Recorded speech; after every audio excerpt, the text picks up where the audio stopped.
Vamos comentar o nosso segundo texto bíblico de hoje, irmão, que nós encontramos no livro de Mateus. Mateus capítulo 13 e o capítulo 14. Capítulo 13 de Mateus fala sobre a parábola do semeador. Tendo Jesus saído de casa naquele dia, estava sentado junto ao mar, e ajuntou-se grande multidão ao pé dele, e entrando num barco, assentou-se. Toda a multidão estava ao pé da praia. Falou-lhe muitas coisas por parábola, dizendo: eis que um semeador saiu a semear. E quando semeava, uma parte da semente caiu ao pé do caminho, vieram as aves e comeram-na. A outra parte caiu em pedregais, onde não havia terra bastante, e logo nasceu e não tinha terra funda. Mas vindo o sol, queimou-se e secou-se, porque não tinha raiz. Outra parte caiu entre espinhos, e os espinhos cresceram e sufocaram-na. E outra parte caiu em boa terra e deu fruto, 100, outro 60 e outro 30. Quem tem ouvido para ouvir, ouça. Então, meus amados irmãos, a semente do semeador. O semeador saiu a semear. Logicamente, quando ele semeava, era época de vento. Nós vemos que em Provérbios, aquele que olha para o vento nunca semeará, porque o vento espalha a semente. E a partir daí, o semeador saiu a semear. Quando ele jogava a semente, então parte da semente caiu entre os caminhos. Quando aquela semente caiu no caminho, segundo Jesus disse, que vieram as aves e comeram. E essa semente é a palavra de Deus que é semeada no coração do homem que ouve a palavra, gosta, vem para a igreja, mas quando ele chega em casa, saindo pelo caminho, ele é sufocado, e a palavra sai do seu coração, ele não consegue aceitar o evangelho porque está preso pelas coisas dessa vida. A outra parte da semente caiu entre pedregais e ela nasceu logo. Isso quer dizer que é aquelas pessoas que aceitam Jesus, que saem alegre da igreja, mas quando ele chega em casa, no emprego, no trabalho, na vizinhança, na convivência familiar, nas tentações e seduções, então a Bíblia diz que, por não ter terra, aquela semente que nasceu, ela seca. Quando chega a perseguição, quando chega a tentação por causa da palavra, aquela pessoa logo se ofende e se desvia. A outra parte da palavra caiu entre espinhos, na verdade, da semente. Aquela semente nasceu, cresceu, mas os espinhos sufocaram e ela não pôde dar fruto bastante. Isso quer dizer as pessoas que estão dentro da igreja, mas estão presos pelos desejos, pelas seduções da riqueza, pelas tentações dos prazeres desta vida. Então elas estão dentro da igreja, mas não dão fruto, estão sufocadas, não podem crescer espiritualmente, porque estão presos às preocupações dos deleites, dos prazeres da prosperidade material. E outra parte da semente caiu em boa terra e produziu 100, 60 e 30. Isso quer dizer aqueles que permaneceram com o coração firme, que vem a luta, as tentações. Às vezes ele não pode dar 100, mas dá 60, dá 30, dá 40, dá 10, O importante é dar fruto na casa de Deus. Assim somos nós, aqueles que estamos na casa do Senhor. Agora, meus amados irmãos, dessas piores, dessas sementes, para mim, a pior é aqueles que estão dentro da casa de Deus, sufocados pelos espinhos. Tem muita gente que está dentro da igreja, mas ainda está preso pelos espinhos do pecado, pelos desejos carnais, pelas seduções da riqueza. A qualquer momento que chega uma proposta para ele ir para o mundo, para ganhar dinheiro fácil, fazer coisa desonesta, ele está preso só com coisas materiais. Isso é muito ruim. A maioria dos crentes estão desse jeito dentro da casa de Deus hoje. Irmão, que nós sejamos aquela boa semente que dê fruto. Você não pode dar 100, mas que dê 60, que dê 70, que dê 20, que dê 30, que dê 10, contanto que permaneçamos na casa do Senhor, dando fruto. Se puder dar mais, melhor, não é?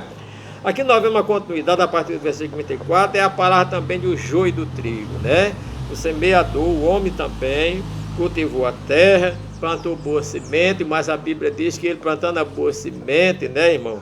Nós vemos ele plantou trigo, mas quando a plantação cresceu, havia joio no meio do trigo. E a Bíblia diz que os homens vieram e disseram: Senhor, tu não semeasse trigo? Ele disse: foi. Como agora nós vamos lá arrancar e nós vamos ver que tem joio junto. Aí o homem, Deus quer que nós vamos arrancar esse joio. Então Deus disse: não. Jesus disse a parábola: deixe que cresçam ambos juntos. E depois, na consumação do século, a gente vai arrancar o joio do meio do trigo. Para que arrancando o joio, a gente não venha também arrancar o trigo. Então, irmão, ambos são parecidos. joio e trigo são muito parecidos. Muitas vezes o joio faz parte das famílias dos que são trigo, estão dentro da igreja, a gente vai arrancar o joio e fica arrancando o trigo. Por isso, Jesus quis deixar crescer ambos juntos. Agora, na verdade, quando é que a gente conhece, irmão? Na hora que a pessoa está dentro da igreja e está dando fruto, não está dando trigo, está dando joio, já dá para conhecer. Agora a gente vai orar para que o Senhor arranque. Nós sabemos que isso, conforme diz a parábola, é no final, no reino de Deus. Mas a cada dia Deus está arrancando do meio da sua seara o joio, que já está dando fruto e já está sendo conhecido, que não é trigo, que é joio, e é pelo fruto que a gente conhece a árvore ou a plantação, não é? Então, depois nós vemos aqui, irmão, o outro texto fala sobre o tesouro escondido, que o reino do céu é semelhante a um tesouro escondido, a partir do versículo 44, que um homem procura grandes tesouros e ele encontra um tesouro, um campo onde tem um tesouro escondido, e ele vai vender tudo que tem, compra aquele campo por amor àquele tesouro, para herdar aquele tesouro de grande pérola, né? O 45 diz que também que o reino do céu é semelhante a um homem que busca boa pérola, e ele encontra uma pérola de grande valor e vai vender tudo que tem e compra aquela grande pérola. Assim somos nós, abandonar tudo, o mundo, o pecado, os prazeres, as possibilidades humanas, mas que traga pecado, maldade, a gente abandona para servir a Deus. Foi essa escolha que a gente fez, não é? Então, meus amados irmãos, a palavra de Deus continua. Quando Jesus pregava, chegou o povo dizendo: não é este o filho do carpinteiro? Não se chama sua mãe Maria, seu pai José, e seus irmãos Tiago, José e Simão e Judas, e não estão aqui todas as irmãs? Então aqui mostra que Maria foi casada, que Maria não conheceu o homem, José, até que teve Jesus. Mas quando ela teve Jesus, então ela passou a ter a vida normal com José e teve filho. Não é? Está aqui o nome dos filhos, o nome das filhas. Portanto, Maria não continua virgem. Ela foi virgem até a hora que teve Jesus e depois passou a ter a vida normal de mulher e marido, não é? Quando a gente chega, meus amados irmãos, no capítulo 14, fala sobre a morte de João Batista. A Bíblia fala: naquele dia Herodes ouviu, o tetrarca ouviu a fama de Jesus e disse aos seus criados: este é João, que ressuscitou dos mortos, por isso faz tais milagres. Então, a partir daqui, nós vemos que Herodes, ele tinha prendido a João, tinha colocado no cárcere, ele temia, e mantinha João no cárcere. E no dia do seu natalício, do seu aniversário, ele fez uma festa, convidou muitas pessoas e a filha de Herodias, a mulher com quem ele vivia, dançou diante dele, e ele disse àquela menina que até metade do rei ele daria, que ela pedisse, e ela foi para a sua mãe, a mãe disse: peça a ele a cabeça de João Batista em um prato. Por quê? Porque João Batista tinha dito a ele: não é mistério, não é certo você possuir a mulher ter irmão. Ele tinha matado o irmão dela, ele tinha matado o irmão para se ficar com a mulher dele. Irmão, infelizmente, hoje tem muitos irmãos querendo ficar com as irmãs da igreja, mulheres na igreja também querendo ficar com o marido das outras mulheres, né? Isso não é certo, não é? Deus deu a nós o casamento é até que a morte os separe. Não deve haver traição, não é? Nós sabemos que cada um fique na vocação que foi chamado.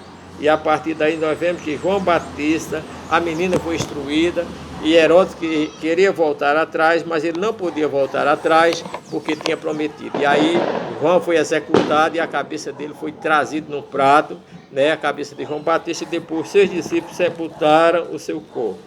Aí nós vemos no versículo seguinte, meus amados irmãos, também a multiplicação dos pães e dos peixes. Jesus viu uma grande multidão e possuído de íntima compaixão, conforme diz o versículo 14, né? Chegando à tarde, Jesus disse: o lugar é deserto e a hora já avançada, e eu não queremos dispersar. José pode chegar, dispersa a multidão, diz para que ele vá embora, né? Manda ela embora. E Jesus disse-lhe: não é mistério que nós deixamos isso sem comer. E aí tinha um jovem que tinha, né, irmão, 5 pão e 2 peixinhos, e a Bíblia diz que o Senhor, pegando aquilo ali, orou, multiplicou, deu pão a todo mundo, e ainda sobraram cestas cheias, né, de pão da multiplicação que Jesus trouxe, não é? Então nós vemos aí, irmão, que na continuidade, nós vemos Jesus andando por cima do mar. Pedro disse: Senhor, se és tu, me deixa ir andando por cima do mar. Nós vemos que Jesus permitiu, Pedro veio andando, mas quando ele viu o vento, temeu e afundou-se. Jesus disse: por que temeis, homem de pequena fé? Amém?